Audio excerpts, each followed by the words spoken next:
Some Christians ask that when we look at the life of Jesus, there is no war. There are only themes of peace. But when we look at the life of Prophet Muhammad, we see war and violence. How would you answer them?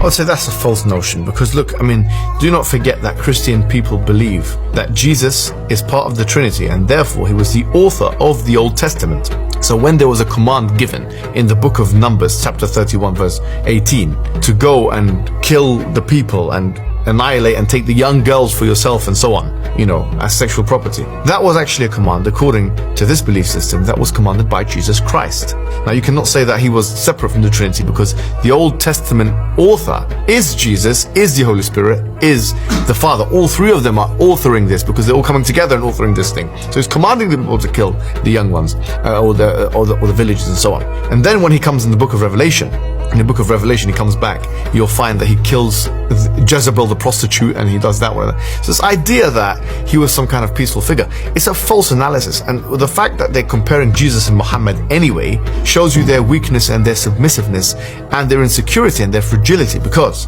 why are they comparing someone they consider to be a god with someone we consider to be a prophet? Why don't they compare Jesus with Allah? Remember, we believe Allah is a God, so it should be God for God, it should be God for Prophet. Having said that, even if you go that far, the difference between Muhammad and Jesus Christ was that Muhammad had political authority. According to their testimonies, Jesus Christ didn't have political authority. In fact, he was whipped and crucified and humiliated. According to them. According to us, no, he wasn't. But according to them, he was whipped and humiliated. He wasn't tested with political authority. And when he is tested with political authority, when he comes back, he'll be killing the prostitutes and seeking vengeance. So it's a false assessment. It's like comparing the actions of a prisoner with that of a king, and saying, well, this one is much more merciful than that one, or this one's like, no, because this person has a different analysis anyway to that one in the first instance. So on all these grounds and more, I think the question is entirely confused, totally muddled.